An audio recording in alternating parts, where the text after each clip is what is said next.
Well, Eileen had just written her story into a book, and Hmm. producer Keith Haviland read the book and approached her about doing a documentary film, a feature film. Hmm. First, she was reluctant, but he persuaded her. And then he and the other producer, Natasha Stack, came to me. I'd made lots of films about Hmm. really. And I read her book, thought, what an incredible story. Just the things she'd come through to do this, break all this ground for women, also the jeopardy in space, and also the kind of family and emotional story. So it seemed to have everything. So I said yes straight away. You,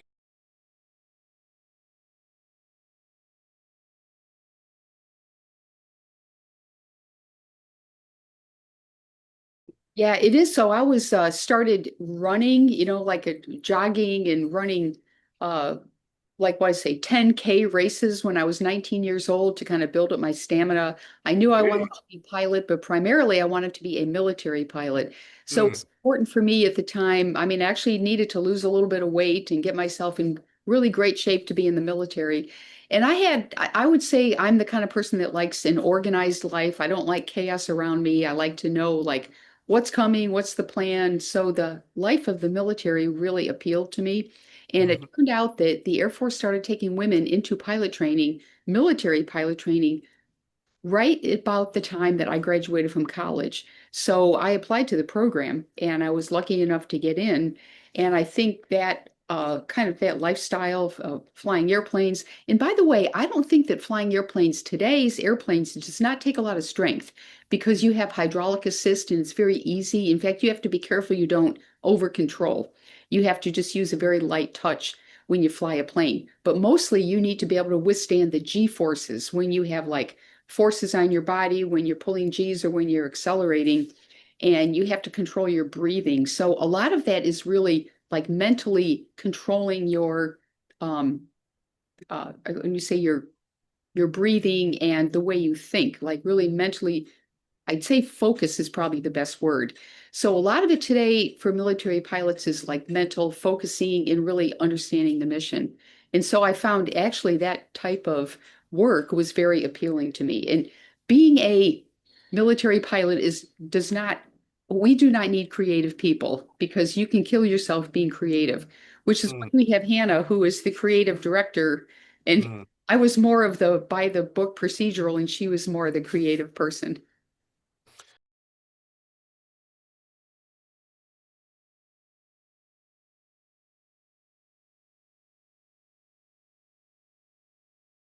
Sure. So we also had two archive producers and an assistant producer. And the producer, Natasha, was transferring all of our Eileen's personal videos. So there's NASA camcorder stuff that she'd saved. There was personal videos that husband Pat had shot a lot of as well. And we knew that would be at the heart of it to like really bring you into the experience from behind the scenes. And in terms of her own background, the first place we went was to visit Eileen back in her family home in upstate New York in Elmira, which is not a privileged place. And I'm really glad that I went there first and got a sense of where Eileen came from, because I feel like where we come from is so defining of us in a way. And I always want to meet someone first in that way. And then I guess we just look for photos, we look for all the materials. We found the footage of the hurricane with the flood that was really formative in just pushing things that bit further for her mother in terms of a kind of breaking point, I guess, when things were tough. So you kind of build up things that can give you a picture to tell those stories in the film.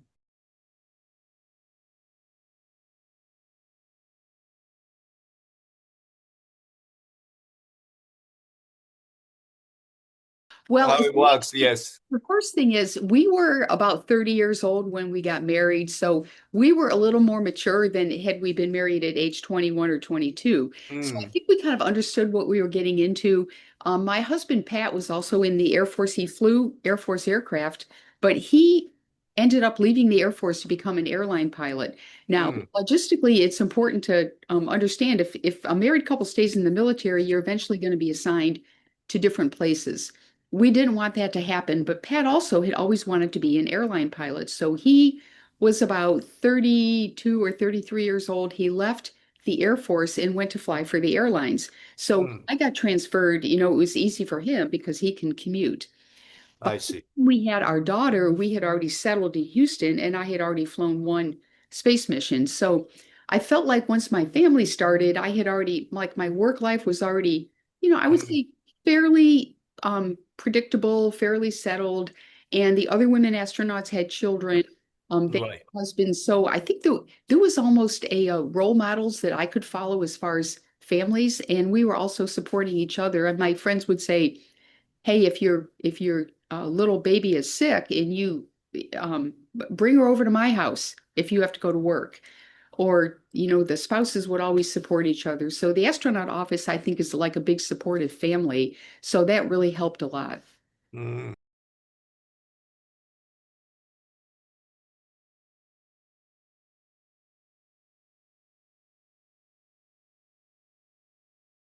Right. So the astronauts are actually a very diverse group of people, not only from different countries, but we have men and women. We fly different ages. We come from different industries and different. Some are military, some are not. So we actually have something called crew resource management, and we actually it's actually a method of knowing your job and doing your job, but how we talk to each other, when we talk to each other. Don't interrupt somebody while they're doing something important, but be ready to talk to them when they're ready to listen. And things like trust, an element of like always telling the truth, don't cover things up. Really like trusting each other, a sense of integrity. So we actually practice this in the simulator. We are only human beings. We make mistakes. We sometimes get irritable. We're sometimes tired, or maybe so we learn how to deal with that. And we actually, any simulator we do, we debrief. We go, well, you knew that, but you didn't tell me. So, why didn't you tell me? And so we put everything out there on the table. Do not judge each other, and in fact, build each other up. And so this type of crew resource management, not just for the crew, but how we work with mission control and how we work with the NASA program management to make sure people get along, and we hire astronauts that are the type of people that get along with other people, because you don't want to have astronauts like arguing about something in space. I mean, that rarely happens. Right. I mean, it's because we're not that kind of people. We're always trying to be better. Yeah, and you're right. Eileen was like this to make a film with, very trusting, and she is not someone who wants to be difficult. In fact, it's sometimes hard to get an opinion out of her what she wants to do with the thing, because she's kind of looking to fit into what the vibe is and not be overly dominant all the time, which might strike you as kind of weird if you're thinking of a commander, but I've realized now is absolutely the key, because a good commander doesn't try to do everything. You're watching the whole situation, you're working out how to make that work. And Eileen sort of brought that into her life, actually, which makes her a pleasure to be with, doing something like this Yeah. film. And also, when it came to making the film, I am not a filmmaker. And so I don't know the things that Hannah knows. And so she's got the creative background to say, this is going to work, that's not going to work. And I didn't always understand why she thought this would work and that wouldn't work. But that's not my career field. So, I was kind of in the learning process as I went through this with her. And I can't argue with the great work that she did. She really did great.